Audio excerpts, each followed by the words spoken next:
Chicken തേങ്ങച്ചോറാണ് ഇന്ന് ഞാൻ ഉണ്ടാക്കുന്നത്. കണ്ണൂർ ഭാഗത്ത് സാധാരണയായിട്ട് ഉണ്ടാക്കുന്ന ഒരു റൈസാണിത്.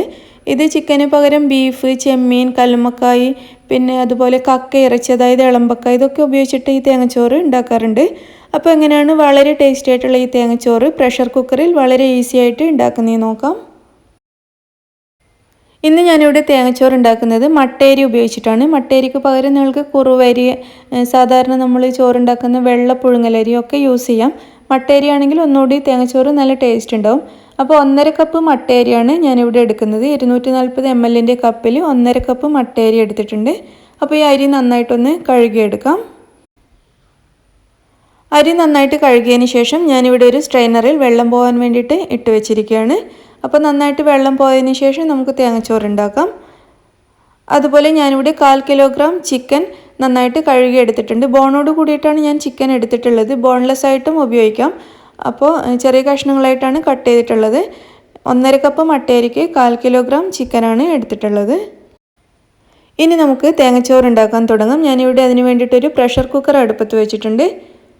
കുക്കർ നന്നായിട്ട് ചൂടായി വരുന്ന സമയത്ത് നമുക്കിതിലേക്ക് വെളിച്ചെണ്ണ ഒഴിച്ചു കൊടുക്കാം. 3 ടേബിൾ സ്പൂൺ വെളിച്ചെണ്ണയാണ് ഞാൻ യൂസ് ചെയ്യുന്നത്. നെയ്യ് ഉപയോഗിച്ചിട്ടുണ്ടാക്കുന്നവരുണ്ട്, പക്ഷേ വെളിച്ചെണ്ണയാണ് ഒന്നുകൂടി നല്ലതെന്ന് എനിക്ക് തോന്നുന്നു. അപ്പോൾ 3 ടേബിൾ സ്പൂൺ വെളിച്ചെണ്ണ ചേർത്തിട്ടുണ്ട്. ഈ എണ്ണ നന്നായിട്ട് ചൂടായി വന്നിട്ടുണ്ട്. ഇതിലേക്ക് ഒരു കഷ്ണം പട്ട ചേർക്കാം, ഒരു ഏലക്കായ് ചേർക്കാം, ഒരു ബേ ലീഫ് കൂടി ചേർക്കാം. ഇത് മൂന്നും കൂടി ഒന്ന് ചൂടായി വരുന്ന സമയത്ത് ഇതിലേക്ക് ഒരു വലിയ സവാള ചെറുതായിട്ട് കട്ട് ചെയ്തത് ചേർത്ത് കൊടുക്കാം. സവാള നന്നായിട്ടൊന്ന് വഴറ്റിയെടുക്കാം.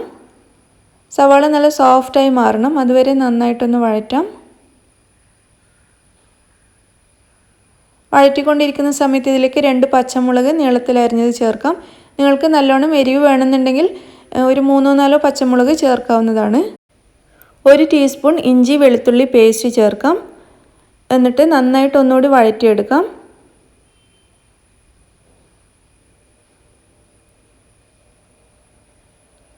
ഉള്ളി ഇവിടെ നന്നായിട്ട് വഴറ്റി നല്ല സോഫ്റ്റായി മാറിയിട്ടുണ്ട്. ചെറുതായിട്ട് കളറും മാറിയിട്ടുണ്ട്.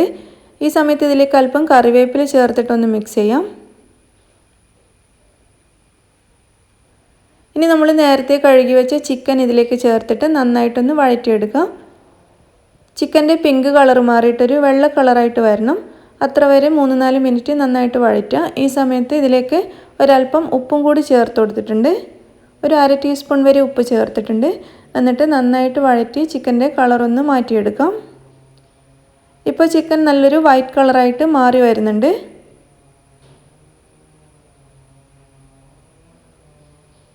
ചിക്കൻ്റെ കളർ മാറി വന്നിട്ടുണ്ട്. ഇനി ഇത് നമുക്ക് അടച്ച് വെച്ചിട്ട് ഒരു 3-4 മിനിറ്റ് ചിക്കൻ ഒന്ന് വേവിച്ചെടുക്കാം. 3-4 മിനിറ്റ് ചെറുതായിട്ടൊന്ന് വേവിച്ചാൽ മതി. കാരണം നമ്മൾ റൈസ് വേവിക്കുന്ന സമയത്ത് ചിക്കൻ അതിൻ്റെ കൂടെ നന്നായിട്ട് ഒന്നുകൂടി വെന്തോളും. നിങ്ങൾ കണ്ണൂർ കിച്ചൺ ഇനിയും സബ്സ്ക്രൈബ് ചെയ്തിട്ടില്ലെങ്കിൽ ഈ ചുവന്ന ബട്ടൺ ഒന്ന് പ്രസ് ചെയ്തിട്ട് സബ്സ്ക്രൈബ് ചെയ്യൂ. എന്നിട്ട് അതിൻ്റെ അടുത്ത് കാണുന്ന ഈ ബെൽ ബട്ടൺ കൂടി ഒന്ന് പ്രസ് ചെയ്യൂ. അപ്പോൾ ഞാനിടുന്ന വീഡിയോസൊക്കെ നിങ്ങൾക്ക് പെട്ടെന്ന് കിട്ടുന്നതായിരിക്കും. ഒരു 4 മിനിറ്റിന് ശേഷം നമുക്കിതൊന്ന് തുറന്ന് നോക്കാം. ചിക്കൻ ഇതിൽ കിടന്നിട്ട് ചെറുതായിട്ടൊന്ന് വെന്തിട്ടുണ്ട്. ചിക്കനിൽ നിന്നും കുറച്ച് വെള്ളവും കൂടി വന്നിട്ടുണ്ട് ഇതിലേക്ക്. ഒന്ന് ഇളക്കിയെടുത്തതിന് ശേഷം നമുക്കിതിലേക്ക് 1/2 ടീസ്പൂൺ മഞ്ഞൾപ്പൊടി ചേർക്കാം. 1/2 ടീസ്പൂൺ പെരിഞ്ജീരകം, അതായത് വലിയ ജീരകം പൊടിച്ചത് കൂടി ചേർക്കാം. എന്നിട്ടൊന്ന് മിക്സ് ചെയ്യാം.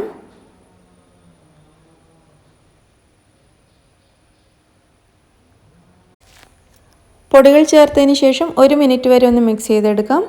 അതിനുശേഷം നമുക്കിതിലേക്ക് തേങ്ങ ചേർക്കാം. ഞാനിവിടെ 1 കപ്പ് ചിരകിയ തേങ്ങയാണ് ചേർക്കുന്നത്. ഒരു വലിയ തേങ്ങയുടെ പകുതിയോളം ഉണ്ടാവും ഇത്രയും തേങ്ങ. അപ്പോൾ ഇത് ചിക്കനിലേക്ക് ചേർത്തിട്ടൊന്ന് മിക്സ് ചെയ്തെടുക്കാം. തേങ്ങ ചേർത്ത് ഒന്ന് മിക്സ് ചെയ്താൽ മതി. ഇനി നമുക്കിതിലേക്ക് വെള്ളം ചേർക്കാം. നോർമൽ വാട്ടറാണ് ചേർക്കുന്നത്, ചൂടുവെള്ളമൊന്നുമല്ല. അപ്പോൾ 3.25 കപ്പ് വെള്ളം ഞാനിതിലേക്ക് ചേർക്കുന്നുണ്ട്. ആദ്യം 3 കപ്പും പിന്നെ ഒരു 3/4 കപ്പും കൂടി വെള്ളം ചേർക്കുന്നുണ്ട്. അതായത് നമ്മളിപ്പോൾ 1.5 കപ്പ് അരിയാണ് കഴുകി വെച്ചിട്ടുള്ളത്. അപ്പോൾ 1.5 കപ്പ് അരിക്കാണ് 3.25 കപ്പ് വെള്ളം ചേർത്തിരിക്കുന്നത്. അതായത് 1 കപ്പ് അരിക്ക് 2.5 കപ്പ് വെള്ളം എന്നുള്ള രീതിയിലാണ് ചേർത്തിട്ടുള്ളത്. വെള്ളം ചേർത്തതിന് ശേഷം നന്നായിട്ട് ഒന്നുകൂടി മിക്സ് ചെയ്തെടുത്തിട്ടുണ്ട്. ഈ സമയത്ത് ഇതിലേക്ക് ഒരല്പം കൂടി ഉപ്പ് ചേർത്ത് കൊടുക്കാം. എന്നിട്ട് ഒന്നുകൂടി മിക്സ് ചെയ്തെടുക്കാം. മിക്സ് ചെയ്തതിന് ശേഷം നമ്മൾ നേരത്തെ കഴുകി വെച്ചിട്ടുള്ള അരി ഇതിലേക്ക് ചേർത്ത് കൊടുക്കാം. അരിയിലുള്ള വെള്ളമൊക്കെ മുഴുവനും പോയിട്ടുണ്ട്. അപ്പോൾ ഈ അരി ഇനി ഇതിലേക്ക് ചേർത്ത് കൊടുക്കാം. പ്രഷർ കുക്കറിലുള്ള വെള്ളം തിളക്കാനൊന്നും വെയിറ്റ് ചെയ്യണ്ട. തിളക്കുന്നതിന് മുന്നേ തന്നെ അരി ചേർക്കാം. കാരണം ഇതിപ്പോൾ പുഴുങ്ങലരി ആയതുകൊണ്ട് നേരത്തെ ചേർത്തു എന്ന് വെച്ചിട്ട് പ്രശ്നമൊന്നുമില്ല. നമ്മൾ നെയ്ച്ചോറൊക്കെ ഉണ്ടാക്കുന്ന സമയത്താണെങ്കിൽ തിളച്ചതിന് ശേഷം മാത്രമേ അരി ചേർക്കാവൂ. ഇവിടെ ഇപ്പോൾ മട്ടയരി ആയതുകൊണ്ട് കുഴപ്പമൊന്നുമില്ല. തിളക്കുന്നതിന് മുന്നേ തന്നെ അരി ചേർത്തിട്ട് നന്നായിട്ട് മിക്സ് ചെയ്തെടുത്താൽ മതി. അരി ചേർത്തതിന് ശേഷം ഒന്ന് നന്നായിട്ട് മിക്സ് ചെയ്യാം.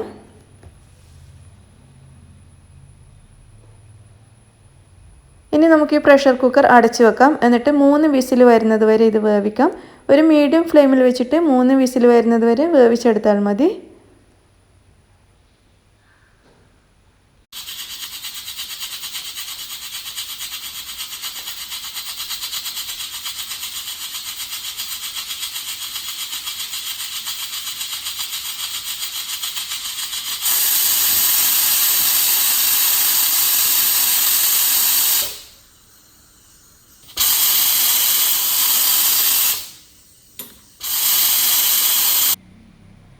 മൂന്ന് വിസിലിന് ശേഷം ഞാൻ ഈ പ്രഷർ കുക്കറിൻ്റെ ഫ്ലെയിം ഓഫ് ചെയ്തിട്ടിട്ടുണ്ട്.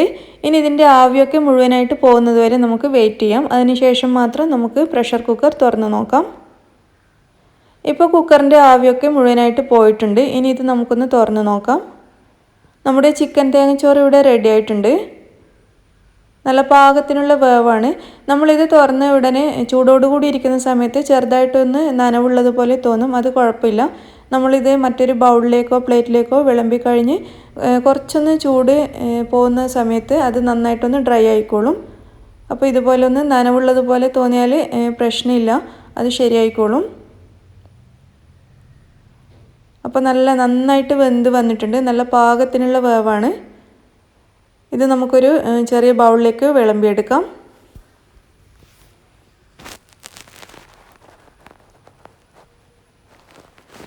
മുഴുവൻ തേങ്ങച്ചോറും ഞാൻ ഈ ബൗളിലേക്ക് വിളമ്പിയിട്ടുണ്ട്. അങ്ങനെ നല്ല ടേസ്റ്റി ആയിട്ടുള്ള ചിക്കൻ തേങ്ങച്ചോറ് ഇവിടെ റെഡിയായി കഴിഞ്ഞു. 1.5 കപ്പ് മട്ടയരി ഉപയോഗിച്ചിട്ട് തേങ്ങച്ചോറ് ഉണ്ടാക്കി കഴിഞ്ഞാൽ ഒരു 3 ആൾക്ക് സുഖമായിട്ട് കഴിക്കാനുള്ള ചോറുണ്ടാവും. അപ്പോൾ നിങ്ങൾക്കിത് ചിക്കന് പകരം ഞാൻ നേരത്തെ പറഞ്ഞതുപോലെ ബീഫോ ചെമ്മീനോ ഒക്കെ ഉപയോഗിച്ചിട്ട് ഉണ്ടാക്കാവുന്നതാണ്. അപ്പോൾ നല്ല ടേസ്റ്റി ആയിട്ടുള്ള ഈ ചിക്കൻ തേങ്ങച്ചോറ് നിങ്ങളെല്ലാവരും ഉണ്ടാക്കിയിട്ട് അഭിപ്രായം അറിയിക്കുക.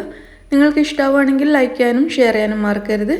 അതുപോലെ നിങ്ങൾ എൻ്റെ ചാനൽ ഇതുവരെയും സബ്സ്ക്രൈബ് ചെയ്തിട്ടില്ലെങ്കിൽ പ്ലീസ് സബ്സ്ക്രൈബ് ചെയ്യുക.